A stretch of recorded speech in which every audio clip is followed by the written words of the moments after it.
Moi, par exemple, je vis avec un homme déconstruit et j'en suis hyper heureuse. Je peux très bien cohabiter avec une femme au sein nu, comme je peux très bien cohabiter aujourd'hui avec un homme au sein nu. Alors il va falloir interdire aussi à Griezmann, à Messi, d'aller dans une piscine. Je vais vous dire, j'en ai rien à foutre. La bienveillance et le respect nous caractérisent. J'ai moi-même une famille nombreuse, j'ai 4 enfants à nourrir et je paye beaucoup de prix de paquets de pâtes. Mais la valeur travail, pardon, mais c'est quand même une valeur de droite.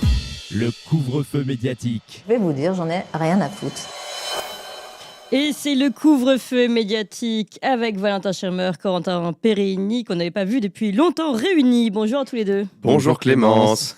Alors, déjà, alors là je lis mon texte, comme dirait Valérie Pécresse, vous m'avez moqué. Ah, énorme imitation. C'est bien fait. Florent, J'essaye de faire comme Corentin, mais bon, combien de temps on n'a pas vu vos petites bouilles là réunies à l'écran? Je ne sais pas du tout.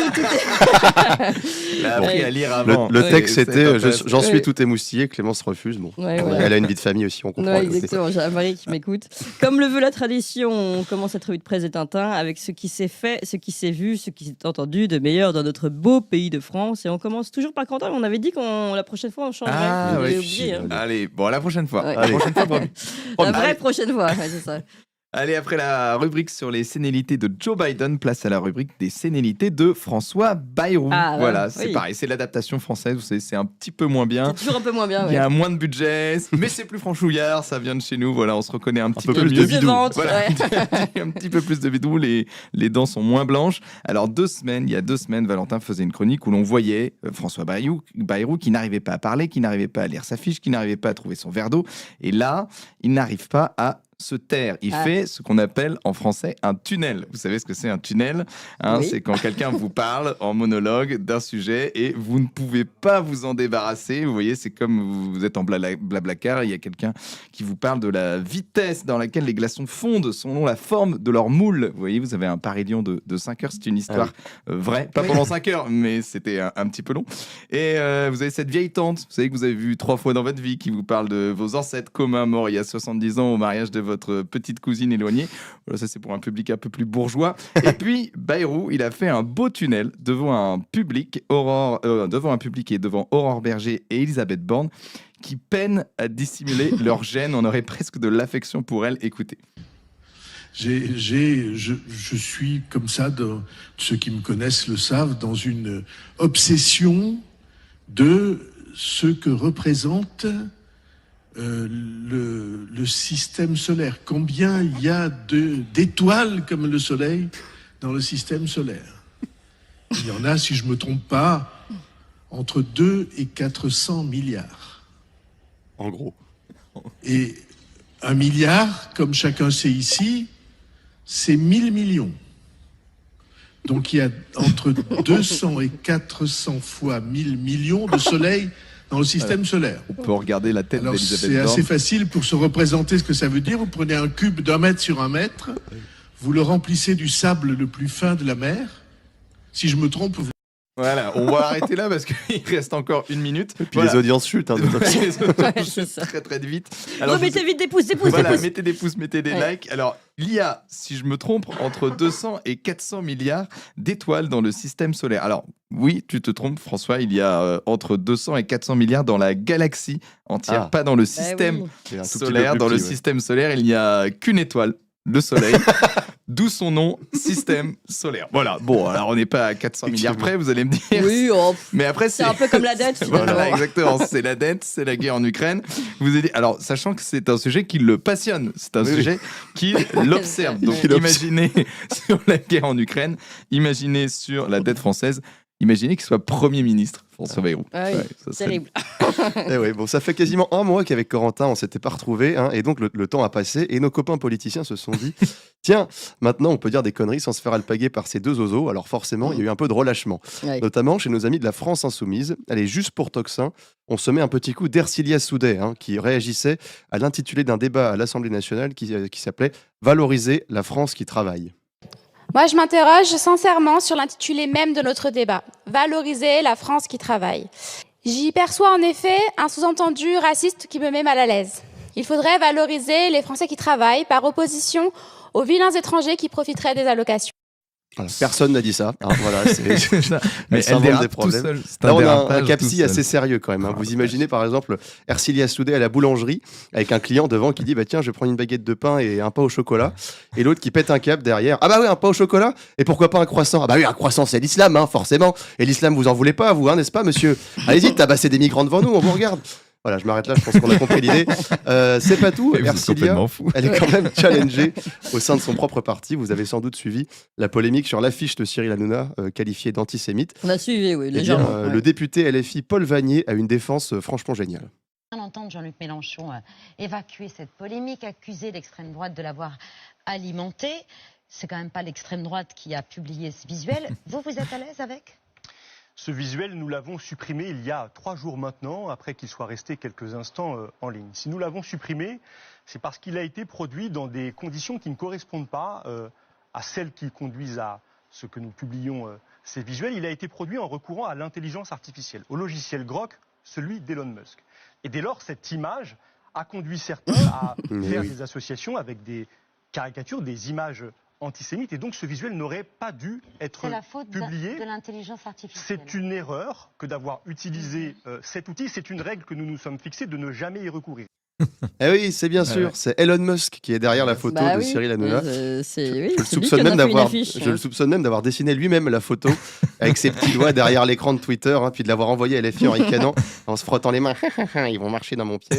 Bon, j'arrête là, pareil, hein, je pense que vous avez l'idée. L'imitation super, incroyable. Alors il s'est passé quelque chose de très drôle à la commission d'enquête relative aux violences commises dans les secteurs du cinéma, de l'audiovisuel, du spectacle vivant, de la mode et de la publicité. Alors pour l'instant c'est pas très drôle, vous allez me dire, mais vous rajoutez dans cette enquête Sandrine Rousseau et le producteur Dominique Besnard. Alors Dominique Besnard, je le connaissais pas, c'est un agent de star français. Ah, vous le connaissiez Bah oui, mais d'abord il est un peu connu, il a pas sa langue dans sa poche, et puis c'est le réalisateur de la super série là. Voilà, 10%. 10% voilà, qui est génial. C'est la seule série que j'ai vue au fait dans ma vie. Et il paraît que c'est génial, que je n'ai pas vu. Voilà, on invite évidemment nos auditeurs à aller se faire leur opinion propre. Ouais, c'est terrible, c'est terrible. Je m'y mets ce soir. Ouais. Alors, il n'est pas l'incarnation de ce que Sandrine Rousseau pourrait se représenter de la masculinité toxique. Voilà, bon, vous allez entendre, vous allez comprendre. Oula, et pourtant, non mais voilà, chacun va se faire une opinion. Et pourtant, il a fait ce que tout homme rêve de faire, c'est-à-dire se payer Sandrine Rousseau. Mais il l'a fait à sa manière, écoutez. Parce que, évidemment, que quand vous avez des propos dénigrants sur les personnes qui parlent, eh bien, derrière, vous envoyez un message à l'ensemble. Mais c'est quoi les propos dénigrants Dites-moi, vous racontez des histoires que vous voyez dans la presse. Moi, d'abord, j'ai pas de tweet. Moi, j'ai pas de tweet. Des choses que j'ai dites à une époque, quand Gérard Depardieu, c'est il y a combien d'années, il y a un moment donné, ça va. Non, mais là, vous venez parler, si c'est mon exemple... procès, je me taille tout de suite. Mais déjà, vous êtes dans une commission d'enquête, monsieur Non, mais une commission d'enquête, on a l'impression que vous voulez me faire dire quoi? Non, mais Gérard Depardieu, je ne dois pas dire que je l'ai apprécié à une époque. Non. Qu'est-ce que vous voulez savoir? Mais la question, en plus, vous avez le droit encore de l'apprécier. Et j'ai le droit d'avoir mon opinion. Absolument. Vous n'êtes pas là pour me faire la morale. Je suis désolé, madame. Absolument. Et vous arrêtez de faire la morale à tout le monde. Est-ce que je peux vous poser une question, monsieur Comment ça Besnard? bien faire? Je peux vous poser une question, monsieur Oui. Besnard, en tant que présidente de cette commission? Oui. Merci. Voilà, bon, on va pas faire d'imitation. Ça fait du bien, voilà. Peut-être qu'il devrait faire de la politique. Exactement, un bon coup de gueule, voilà, et on sent qu'elle a du mal à trouver une prise avec ce bonhomme-là, voilà, et ça fait du bien. Elle n'a pas l'habitude, exactement. Alors, en revanche, il y en a un pour qui tout baigne en ce moment, c'est Emmanuel Macron. Avec cette guerre qui nous menace, la Russie aux portes de l'Europe, je le rappelle, il est de retour au cœur du jeu politique et surtout, il est plus populaire que jamais. Et il se permet même, depuis quelques jours, des moments de communion avec le peuple français. C'est très émouvant. Regardez et surtout, tendez l'oreille. J'arrive.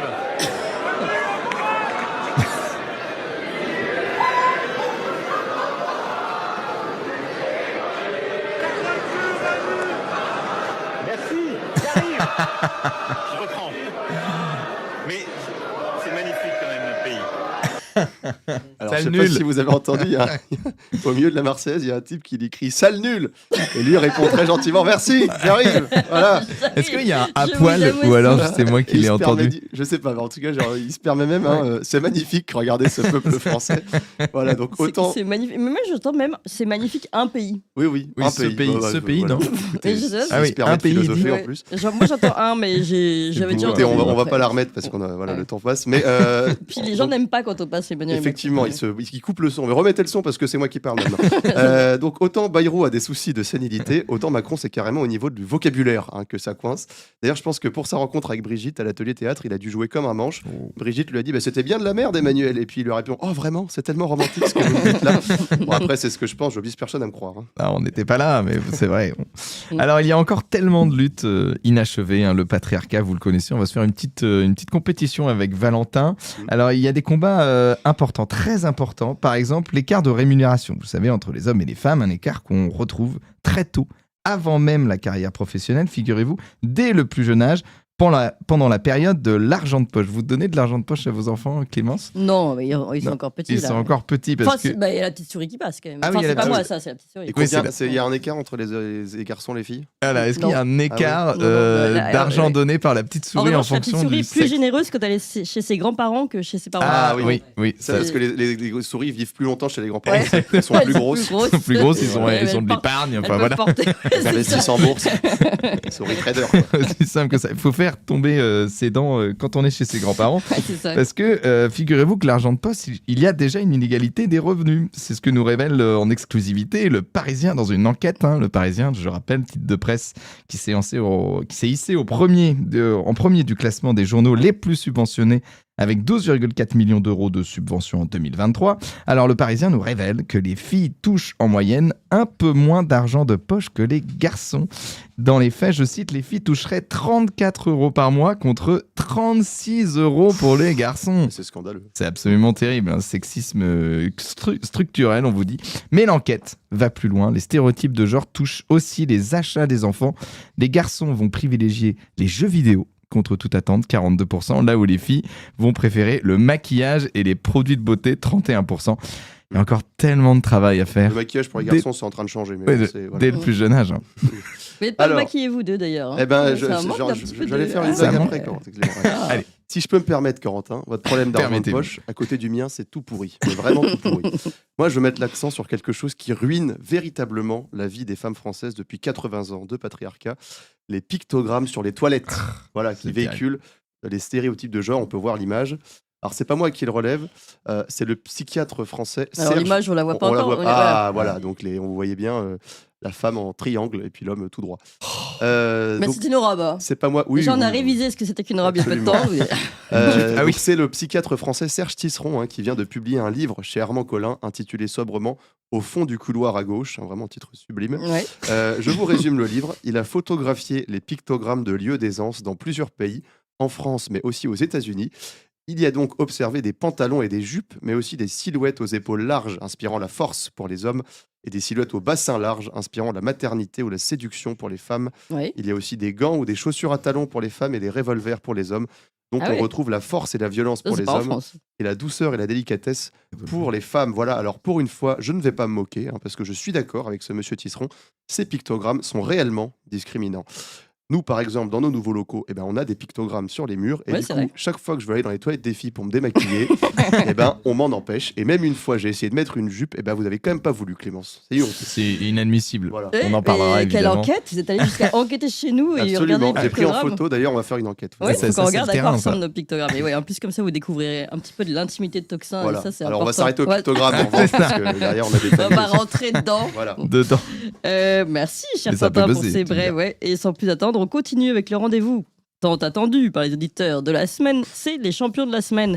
Vous vous rappelez, chaque jeudi, Corentin et Valentin défendent chacun leur champion. C'est à vous, chers auditeurs, de voter pour votre champion préféré. Et comme toujours, Corentin commence, mais ça aussi, on avait dit qu'on changerait. Les traditions, c'est terrible, ça enferme, ça. Bref. Alors, j'ai un champion qui a perdu son poste de Premier ministre, ses sourcils et la pigmentation de sa peau. Je parle évidemment d'Édouard Philippe. Je me permets la petite blague sur la pigmentation de la peau parce que moi aussi j'ai des petits problèmes de vitiligo. Vous avez le totem d'immunité. Voilà, j'ai le totem. Vous pouvez en parler d'ailleurs. Voilà, j'ai des petits problèmes d'ailleurs. Si vous connaissez, oui, c'est ça. C'est pas des mains sales, si vous êtes lavé matin. Exactement, je suis. C'est un reste de. Bref, mais non, j'ai vraiment une dépigmentation de la peau comme Édouard Philippe, donc c'est le seul truc où j'ai le droit un peu de me moquer des gens. Donc c'est un peu l'Édouard Philippe de Toxa. Voilà, exactement, c'est comme ça qu'on m'appelle. On m'appelle Fantomas. Bref, mais tout ça il n'a pas perdu une chose, c'est son ambition. Vous le savez, Édouard Philippe, il a créé, on le sait, son parti Horizon. Alors c'est tout plat, l'Horizon, mais par contre, ses militants, alors ils savent mettre l'ambiance. Ah oui.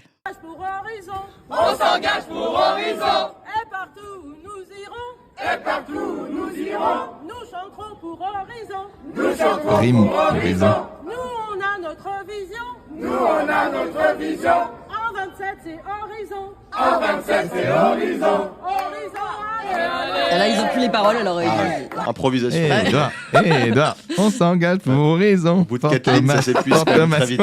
C'est ça, C'est vrai qu'il n'y a pas beaucoup de rimes en on dans la langue française. Ils rentrent chez eux le soir et ils l'ont encore dans la tête. Pour Vision. Bref, c'est qui sont ces gens, quels sont leurs parcours. Bon, bref, on ne saura pas.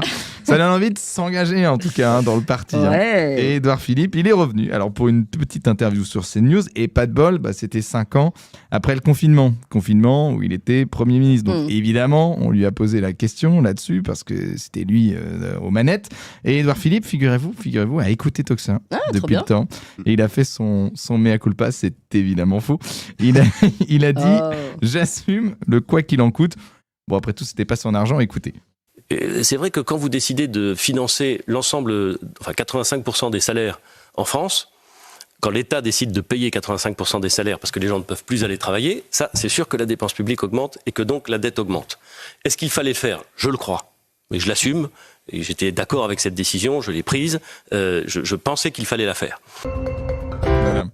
Voilà, j'avais oublié qu'il était autant techno, notre ami Édouard Philippe. Je reviens pour que rien ne change. Ça vaut vraiment le coup de revenir finalement. Ouais. Alors, si vous voulez une réponse techno, écoutez. Le renouveau, mais rien ne changera. Voilà, exactement. Tout change pour que rien ne change. Alors, si vous voulez une réponse techno, écoutez aussi ce que nous dit Édouard Philippe concernant le voile dans le sport. C'est vrai que quand vous décidez de financer 85% des salaires en France, quand l'État décide de payer 85% des salaires parce que les gens ne peuvent plus aller travailler, ça, c'est sûr que la dépense publique augmente et que donc la dette augmente. Est-ce qu'il fallait le faire ? Je le crois. Mais je l'assume. Sinon, vous n'avez qu'à faire l'imitation. C'est ça. Mais juste, j'en profite pour dire qu'on a une petite. Vous avez pas remarqué, on a un petit comme ça qui ressemble un peu. Oui, c'est vrai.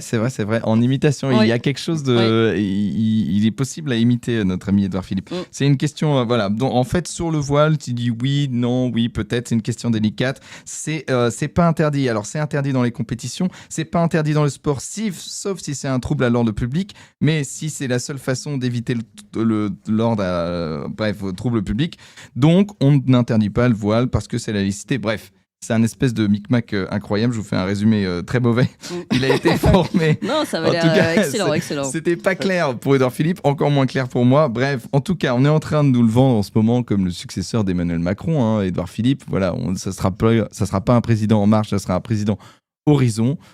Voilà, donc je pense qu'il va falloir suivre Édouard Philippe. Vous croyez, vous pensez, lui, qui peut être le successeur d'Emmanuel Macron ? Arriver, oui. Assez bon ? Il est suffisamment mou et plastique pour y arriver. Plastique pour y arriver. Bon. Est-ce qu'on va arriver à le vendre comme Emmanuel Macron ? En tout cas, comme champion éventuellement, mais vous avez été un peu saboté quand même, faut dire. Donc là, en fait, c'est Valentin qui vous a saboté la planche. Merci beaucoup, en tout cas, Corentin. Chers auditeurs, si vous avez été convaincus, c'est très bien, mais ne votez pas encore, car c'est d'abord la parole à Valentin pour son champion. Alors, pour commencer, Clémence, une petite question. Est-ce que vous vous souvenez de la première chronique des Tintins sur Toxa ? Non. Et en particulier du champion que j'ai présenté. Oula. Décidément, vous faites plus attention à nous, c'est terrible. Mon premier champion, c'était l'inénarrable Raphaël Glucksmann, et c'est sans vergogne qu'aujourd'hui, je le ressors des tréfonds de l'actualité pour le présenter à nouveau. Et ne venez pas me dire que c'est antidémocratique, parce qu'au contraire, Glucksmann, la démocratie, il adore ça. Les Géorgiens s'en souviennent, je crois. Pour rappel, quand même, à l'époque où il était mon champion pour la première fois, Glucksmann était le champion de la gauche républicaine, laïque, sociale, responsable, la gauche chiante, quoi. Et quand, par exemple, Hugo Clément l'interrogeait sur un sujet aussi important que le nucléaire, ça donnait ça. Je trouve que c'est une question... là, c'est Édouard Philippe, du coup. Un peu délicate. Alors, franchement, j'ai pas travaillé la question. Je vous dis très honnêtement, je réponds pas, je suis pas sûr. Ni oui, ni non. Je sais pas, en fait, j'avoue. Voilà, c'est ça embêtant. peut arriver après nucléaire. tout. Hein. Non, mais moi-même, si un jour les impôts viennent me voir pour me dire combien vous avez gagné cette année, je dis alors là, je vais pas travailler à la question, honnêtement. Je vais pas vous dire. Bon, en tout cas, depuis, il a bossé dur, notre Gluglu, et il est revenu avec cette fois des propositions concrètes, notamment en matière géopolitique. Hein. Allez, mon Gluglu, c'est ton moment. Tu nous donnes tout ce que t'as, on croit en toi, et dis-lui ces 4 vérités à Donald Trump. Rendez-nous la statue de la liberté. On vous en a fait cadeau. On vous en a fait cadeau. Mais apparemment, vous la méprisez. Alors elle sera très bien ici, chez nous. Eh ben, dis donc, j'aimerais pas être son fils, hein, avec Glucksmann. Tiens, rends-moi les Playmobil que je t'ai offert Noël dernier. Oui. Non, mais c'était un cadeau. Oui, tu les as cassés, donc voilà. Non, mais attendez, c'est pas fini parce que le risque, quand on ouvre sa gueule, c'est que les autres entendent. Et en l'occurrence, les paroles un tantinet débiles de Gluglu sont remontées aux oreilles de la Maison-Blanche, qui lui a répondu de façon assez trumpienne. Un membre français du Parlement européen pense que les États-Unis ne représentent plus les valeurs de la Statue de la Liberté. Il veut que la Statue de la Liberté leur soit restituée. Le président Trump va-t-il renvoyer la Statue de la Liberté en France ? Absolument pas. Et mon conseil à ce politicien français de bas étage serait de lui rappeler que c'est uniquement grâce aux États-Unis que les Français ne parlent pas allemand en ce moment. Il devrait manifester un peu plus de reconnaissance envers notre grand pays. Voilà, ça c'est fait. Alors bon, niveau véracité historique, on repassera, hein, parce que bon, les Américains pendant la guerre, ils sont surtout occupés de bombarder nos villes et de violer nos femmes. Je renvoie aux émissions qu'on avait fait sur la question l'été dernier pour les commémorations. C'est plus complexe, du mais CIE oui. 44. Non, mais dans les gros traits, quoi. Voilà. C'est l'URSS qui a de très loin le plus contribué à la défaite de l'Allemagne. Mais bon, ça aujourd'hui, c'est déjà assez poutinophile que de le rappeler. En tout cas, pour en revenir à Glucksmann, hein, la Statue de la Liberté, il devrait avoir aucune difficulté à la retrouver, puisque pour rappel, il avait déclaré « Je ne me sens plus chez moi à New York qu'en Picardie ». Donc, pour reprendre la proposition de Rémi de Juste Milieu, les Français ont créé la Statue de la Liberté, qu'on la récupère. Les Américains ont créé Raphaël Glucksmann, qu'ils le récupèrent, ce sera gagnant-gagnant. Ah ouais, très bon, très Excellent. bon. Merci beaucoup Valentin, chers auditeurs. Donc à vos votes et on finit avec la petite minute de terroir, une minute de bon sens, une minute d'histoire aussi. C'est la minute de la vraie France. Alors moi, c'est une blague. Vous connaissez la blague du chocolat taxé en France ? Ah, excellente celle-là. C'est une super blague. Alors c'est une super blague racontée par Dominique Schelcher. Entreprendre en France, c'est difficile, oui, parce que l'hyperbureaucratisation nous plonge dans un océan de complexité et souvent aussi de perplexité. Laissez-moi vous donner un exemple avec un produit de tous les jours, le chocolat. Un bonheur pour les papilles, mais croyez-moi, un véritable casse-tête fiscal. Après le château et le procès, Kafka aurait pu écrire le chocolat, qui compte pas moins de 10 catégories fiscales sur son taux de TVA. Le chocolat noir est considéré comme un produit de première nécessité, donc il est soumis à un taux de 5,5% réduit, sauf s'il est fourré. Là, on repasse à 20% comme le chocolat au lait ou le chocolat blanc, sauf s'il s'agit d'un chocolat au lait destiné à être fondu pour l'utiliser dans les pâtisseries. Dans ce cas, on repasse à 5,5%. Sauf si c'est un bonbon de chocolat, donc s'il s'avale en une bouchée.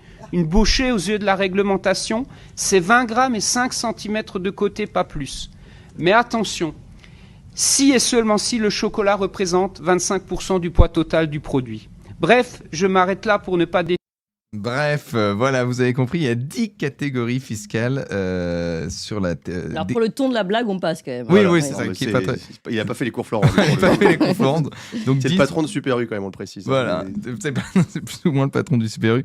Donc 10 catégories de TVA pour le chocolat, vous les comprenez, en fonction de sa composition, son mode de transformation ou soit de sa destination. Bien, on est... ou du nombre de bouchées. Et le nombre de bouchées, et une bouchée c'est tant de centimètres sur centimètres. Voilà, on est à peu près chez les fous. En France, quoi. Voilà, Ouais. la France. Bon, moi je ne pouvais pas terminer cette chronique sans parler évidemment de rugby, oui. puisque le 15 de France a remporté samedi dernier son 27e tournoi Destination, son 7e depuis 2000 et le passage à 6 nations.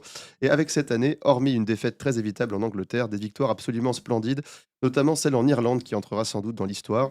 Et ce qui est bien, c'est qu'au-delà de l'exploit sportif qui fait plaisir, c'est que cette équipe renvoie une image très sympathique et qu'elle cherche à incarner, même en dehors des terrains, la culture et l'histoire de France. Et Fabien Galtier, le sélectionneur, pousse véritablement ses joueurs à ça. Et il leur fait écouter, par exemple, avant les matchs, des fables de La Fontaine récitées par Fabrice Lucchini. Oui. Et la semaine dernière, avant le dernier match décisif contre l'Écosse, il a invité ses joueurs, très symboliquement, à visiter les Invalides. Je vous propose de voir les images. C'était juste avant le dernier match contre l'Écosse. Et donc, on voit les joueurs dans le hall des Invalides avec le tombeau de Napoléon. Et Donc c'est quand même plutôt bien de savoir qu'on s'intéresse. C'est pas que du sport, c'est aussi de l'histoire, un une héritage culture. et une culture. Vous avez aimé cette émission, vous voulez que l'on continue d'exister et de creuser ces sujets. Sachez que nous n'avons ni subvention, ni milliardaires, ni oligarques derrière nous, que nous ne dépendons que de vous. Donc faites un don à toxin-media.fr, toxin-media.fr, et encore mieux, faites un don régulier pour que nous continuions d'exister. Merci.